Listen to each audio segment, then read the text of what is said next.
자, 반갑습니다. 온라인으로 만나보게 되었습니다. 한국사 26강 4.19 혁명과 5.16 군사정변, 5.16 군사 반란에 대해서 만나보겠습니다.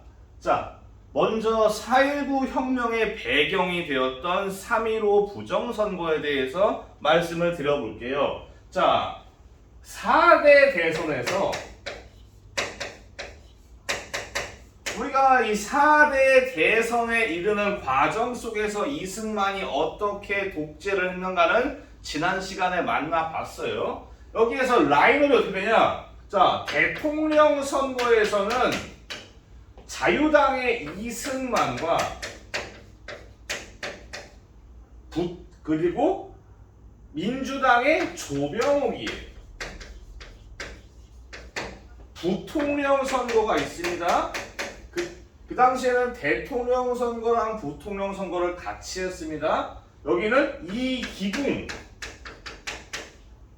그 민주당에는 장면이 있어요. 이런 라인업으로 제4대 대선을 실시를 하는데 조병옥 후보가 사망을 합니다. 그러면 뭐냐? 이승만 자유당 후보의 단독 투표예요. 그러니까 사실상 당선이 확정된 겁니다. 문제는 이승만 대통령이 그 당시의 나이가 85살이에요. 85살. 대통령 임기를 수행하다가 갑자기 다음 해에 노환으로 돌아와서도 이상하지가 않은 나이가 85살이에요. 그러니까 자유당 입장에서는 만약에 이승만 대통령이 건강의 문제로 대통령직을 수행을 하지 못하는 경우를 대비해야 된다는 거예요. 즉, 대통령이 사망하거나 대통령직을 수행을 못할 때는 부통령이 이어받아요. 그 말은 뭐냐? 부통령도 자유당이어야 됩니다. 그런데 지난번 3대 대선에서 비록 신익희 후보가 사망을 해서 이승만이 당선이 됐지만은 부통령은 민주당의 장면이었어요. 즉, 자유당은 장면이 부통령이 되면 안 됩니다. 부통령을 이기붕으로 만들어야 돼요. 그래서 3.15 부정선거의 목적은 이승만이 대통령이 되는 게 아니라 이기붕을 부통령으로 만드는 것이 바로 이 부정선거의 목적이 되는 거예요. 이 부정선거를 위해서 별의별 짓을 다 해요. 막걸리를 주고 투표하고 그런 거는 부정선거 레벨도 안 돼. 얘들은 3인조 투표, 5인조 투표 그런 거라고요. 3명이 모여서 원래 투표는 혼자서 기표소에 들어가잖아요. 여러분들도 학생회장 선거 해봐서 알잖아요. 혼자서 투표를 해야 되는데 3명이서 서로 투표한 거를 확인하고 넣고 5명이서 확인하고, 그리고 부정선거에는 이게 빠지면 안 됩니다. 투표함을 바꿔치기를 해요. 이미 이기붕으로 채워진 표로 바꿔치기를 하고 손에다가 도장을 찍어가지고 장면표를 무효표로 만드는, 그러니까 이런 거 있잖아요. 여기에 이기붕 장면이야. 예를 들면 여기에 표시했지만은 인주를 묻혀가지고 막 찍어가지고 더럽혀가지고 장면표를 무효표로 만들고 별의별 이상한 짓을 다 해가지고 부정선거를 저지릅니다. 그래서 이기붕이 당선이 되는데 이 부정선거의 현장이 마산 지역에서 적발이 돼요. 이 마산 지역에서 당시에 선거관리위원들이 있어요. 지금도 있습니다. 지금도 모든 정당들이 그 투표소 안에 감시를 해요. 혹시 선거 과정에서 부정선거가 있나 없나. 지금도 똑같아요. 그 당시에도 민주당의 선거 감시 요원이 있는데 자유당에서는 이들을 몰아내요. 근데 마산 지역에서 어떤 일이 있었냐면은 투표함이 넘어집니다. 그러면서 투표함이 넘어지면서 안에 표가 발견이 되는데 이기붕으로 가득 채워진 표가 발견이 되는 겁니다. 부정선거가 딱 걸린 거예요. 밑장 빼다가 걸렸어요. 그래서 마산에서 제일 처음에 부정선거 항의 시위가 발생을 합니다. 이거를 경찰은 진압을 해요. 막 최루탄을 쏘고 이러면서 진압을 합니다.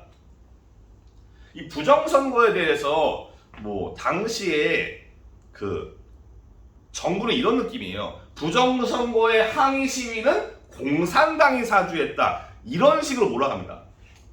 근데 이 당시에 부정선거에 대해서 막 장관을 경질하고 그런 식으로 무마를 하나 했는데 마산 앞바다에서 최루탄을 눈에 맞은, 너무 참혹해서 사진을 링크를 못 시키겠어요.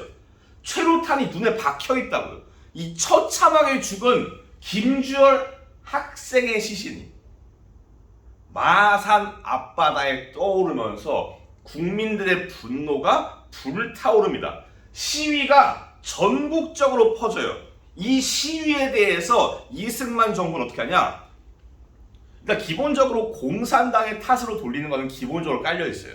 그리고 막 서울에서 대학생들이 시위할 때 누구를 개입시키냐, 막 정치 깡패, 조직 폭력배 이런 사람들을 동원해서 이 시위에 나선 사람들을 막 무자비하게 구타를 하는 겁니다. 그리고 운명의 날 4월 19일 서울에서 대규모의 사람들이 모여서 부정선거를 규탄하고 이승만 대통령의 퇴진을 요구하는 시위를 하는데, 이들이 지금의 청와대인 경무대를 향해서 행진을 합니다. 이 행진에 대해서 경찰이 무차별 사격을 가해서 대규모의 사상자가 발생합니다.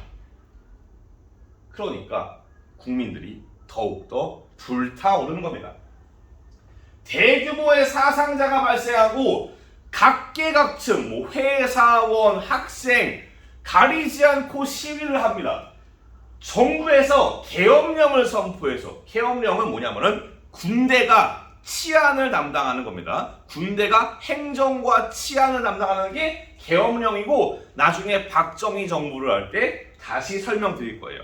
기본적으로 독재 정권들은 계엄령을 많이 선포합니다. 그래서 군대가 개입을 합니다. 계엄 군대가 개입을 하는데도 불구하고 초등학생, 이 사진은 교과서에도 있는 건데 각도가 달라요.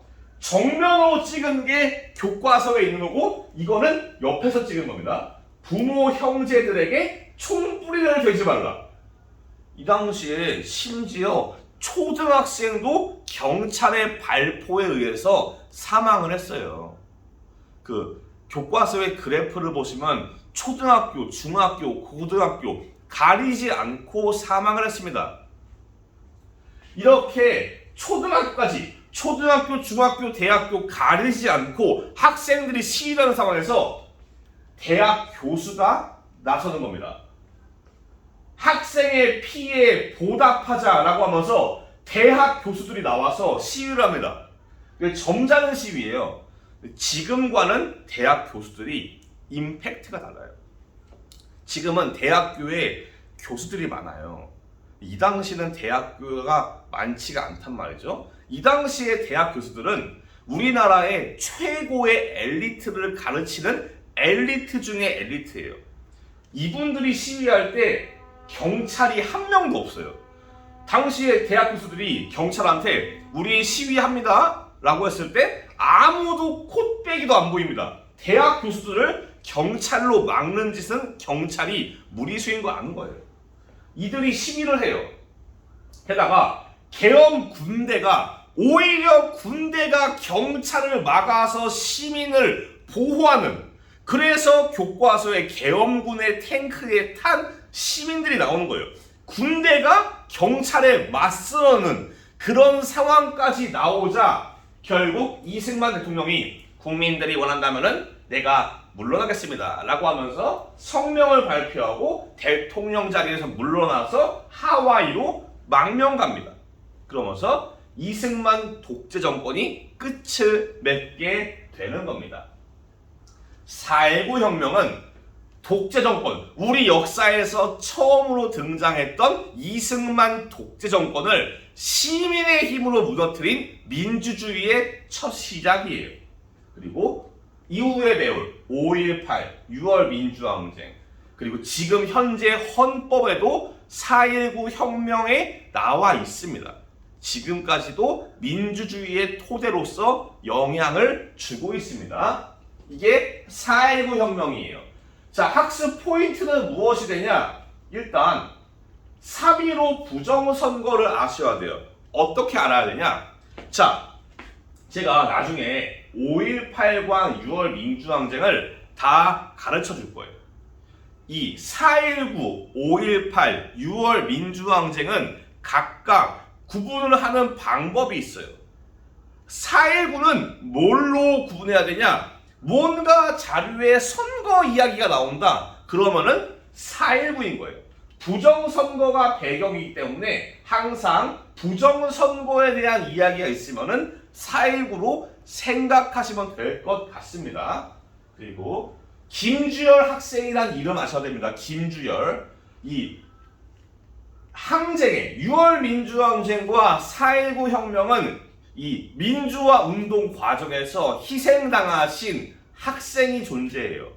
그분들의 이름도 아시면서 구분해야 됩니다. 다음, 혁명을 통해서 이승만 독재 정권이 끝을 맺었습니다. 그리고 이제 민주주의가 도래했단 말이에요.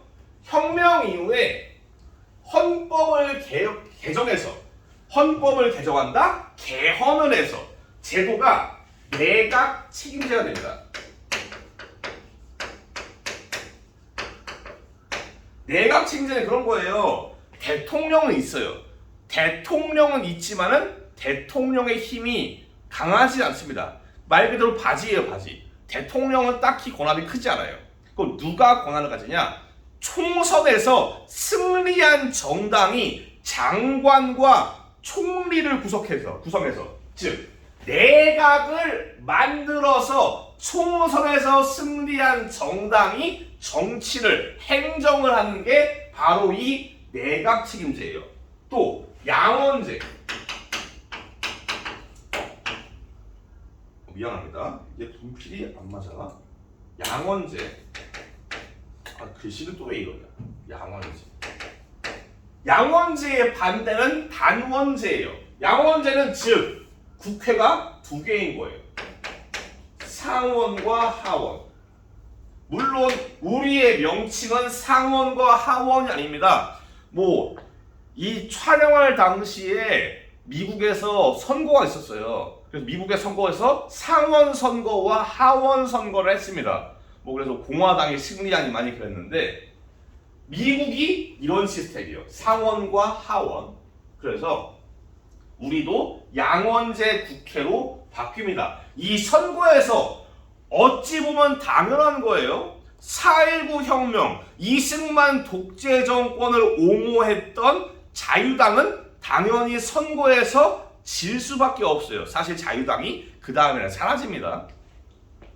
그러니까 민주당이 자연스럽게 승리해서 민주당 위주로 정권이 구성되는 겁니다. 그래서 총리가 장면이에요. 내각은 장관들이 있고 장관의 위에 누가 있냐? 총리가 있는 겁니다. 총리가 장면이라고 해요. 장면 내각이 출범합니다. 대통령은 윤보선이에요. 윤보선. 근데 권한은 딱히 없습니다. 그래서 한국사를 배울 때 2대 대통령의 이름은 잘 모릅니다. 2대는 아니지. 이승만 다음의 대통령의 윤보선이라는 거는 잘 몰라요. 보통 장면까지는 알아도 윤보선은 잘 모릅니다. 여러분들이 공부를 할 때도 윤보선보다는 장면을 아시면 좋아요. 자, 장면 내각은 지방자치제를 실시하고 이따가 지난번에 배웠어요. 지난번에 이승만 정부의 마지막에 그 미국의 원조가 차관으로 바뀌면서 무상 원조에서 유상 차관으로 바뀌면서 우리나라의 경제가 어려워졌다고 설명을 드렸었거든요. 즉 장면 내각이 필요한 건 뭐냐? 경제개발이에요.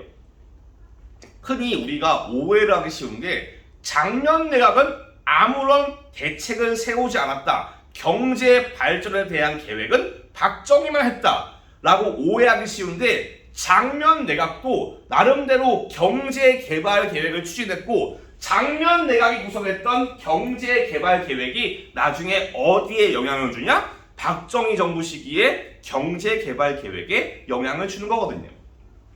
계획을 추진합니다. 그런데 이 시기에 이 이승만 독재 정권이 끝이 난 이후에 민주주의에 대한 이야기가 많이 생겨납니다.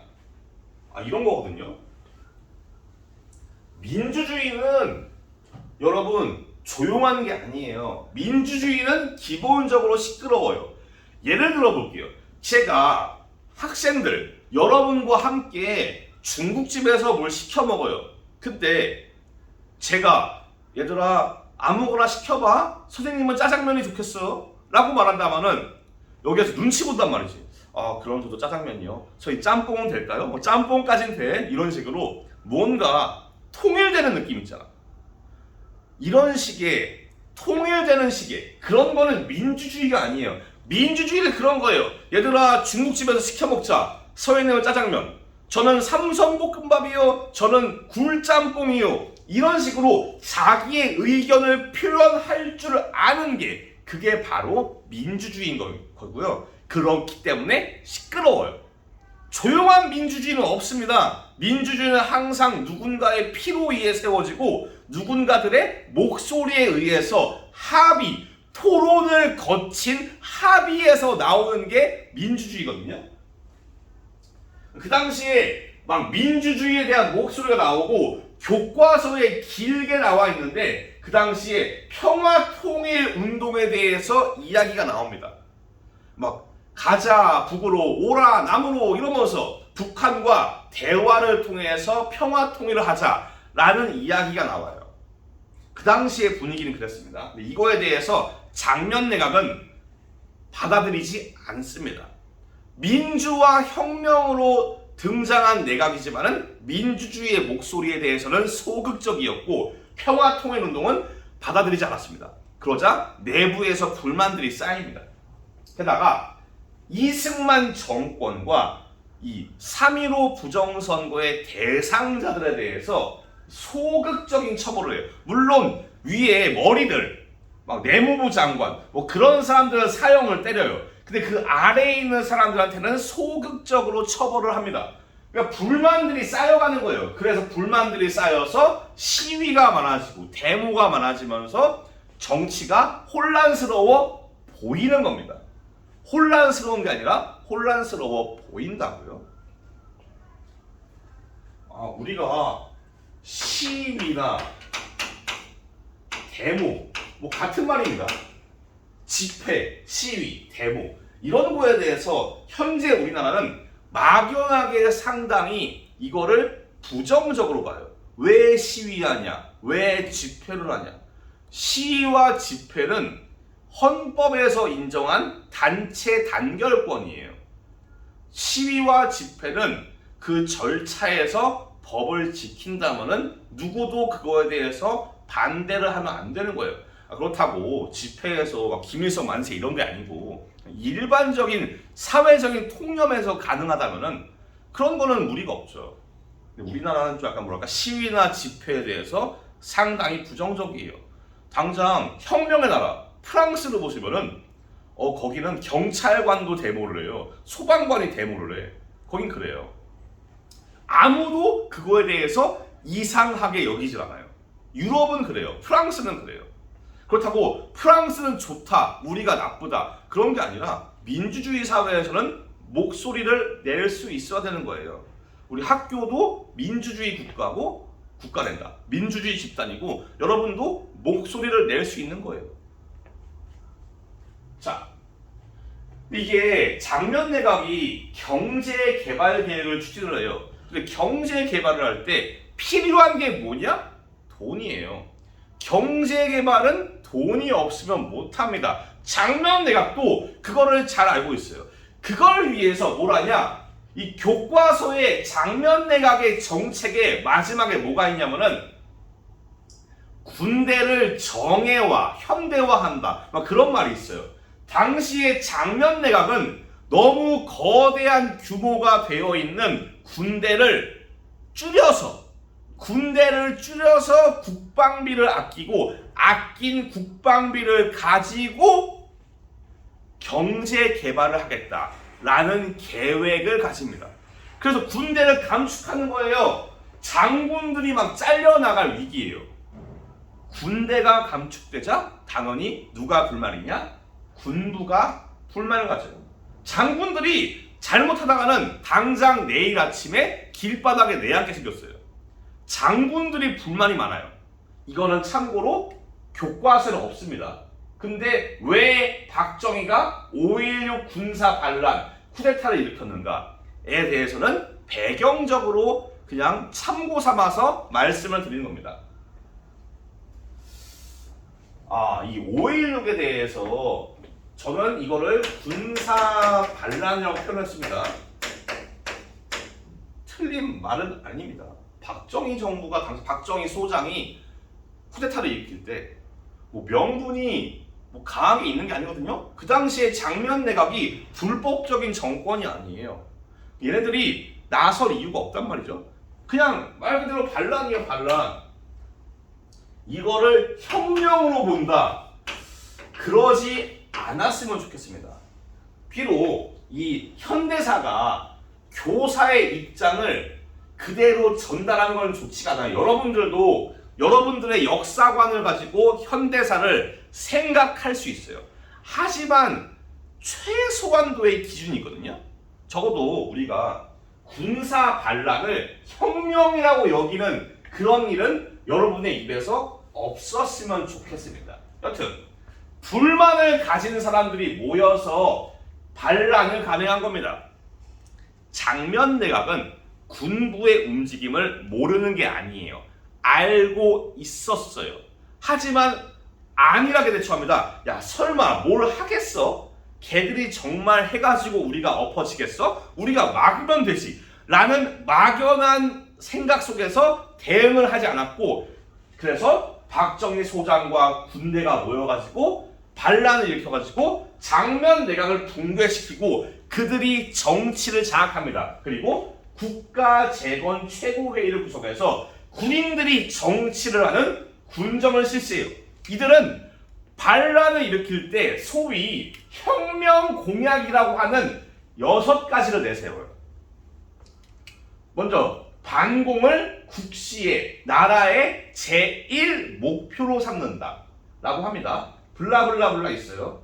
이거 그러니까 말만 좋지 이대로 한다는 거 아니에요. 이 사람들 군정 실시할 때 별의별 짓을 다 합니다. 제가 너무 어려우니까 설명 안 하는데 이 양반들이 별의별 짓에 부패와 횡령 이런 거를 하면서 나라 경제를 살짝 좀먹은 것도 있어요. 그 당시에.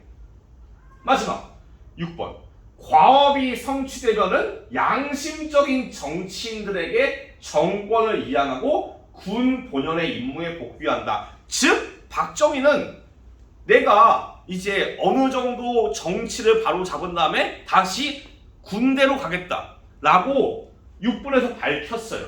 하지만 이럴 생각이 없습니다. 자, 일단 그들은 국가재건 최고회의, 이거 알아두세요. 중요합니다. 이거 빈칸으로 뚫어 놓을 겁니다. 중요해요. 이거를 구성하고 반공을 내세우면서 야당 정치인들, 언론들을 탄압하고 지금의 국정원, 과거에는 안기부, 더 이전에는 중앙정보부, 안보를 담당하는 명목으로 중앙정보부를 세워가지고 그 당시에는 안보라기보다는 박정희의 반대 세력을 찾아내서 뭐 코로 설렁탕을 먹여가면서 막 깍두기 국물 넣어가면서 그렇게 탄압을 하기 위한 조직으로 중앙정보부를 설치합니다.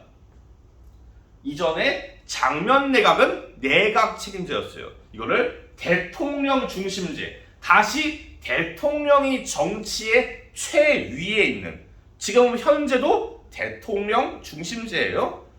바꾼 다음에 대선을 하는데, 자, 박정희는 약속을 했어요. 과업이 성취되면은 군에 복귀하겠다. 양심 있는 정치인들, 즉 민간인에게 정권을 넘겨주겠다고 약속을 해요. 박정희는 거짓말은 하지 않아요. 왜냐? 군대에서 제대, 전역을 합니다. 장군이 군복의 옷을 벗고 민간인이 되어서 출마를 해요. 거짓말을 한 건 아닌데 좀 씁쓸하죠. 어떻게 보면은. 왜냐면은 민간인은 맞아요. 민간인에게 정치를 이양하는데 지가 민간인이 된 거니까. 여튼 민주공화당을 창당을 해서 여기에 후보로 박정희가 출마해서 제5대 대통령 선거에서 당선되면서 박정희 정부가 시작되는 겁니다. 그래서 박정희 정부가 탄생했고 이게 오랜 기간 동안 1979년까지 쭉 이어지는 겁니다. 자, 작년 내각에서 학습 포인트를 말씀드릴게요. 뭐냐면은 일단 내각 책임제와 양원제로 혁명 이후에 되었다는 것은 아셔야 됩니다. 이게 제일 중요해요. 작년 내각에서 제일 중요한 게 요 한 줄입니다. 내각 책임제와 양원제 국회로 바뀌었다는 거예요. 그리고 5.16 군사정변에서는 국가재건 최고회의가 구성되었다. 중앙정보부가 설치되었다. 정도로 아시면 될 것 같습니다. 그래서 여기에서 수업을 마무리 짓고요. 이거 아까 봤었죠. 다음 시간은 이제 박정희 정부의 정치에 대해서 만나보겠습니다. 박정희 정부 같은 경우는 평가가 많이 나뉘어요. 긍정과 부정을 나뉘는데 저는 항상 최대한 중립을 지키고자 정부가 잘못한 거는 이야기하고 잘한 것도 이야기하는 그런 식으로 수업을 진행할까 합니다. 오늘은 여기서 마무리합니다. 고생 많으셨습니다. 다음 시간에 뵐게요. 감사합니다.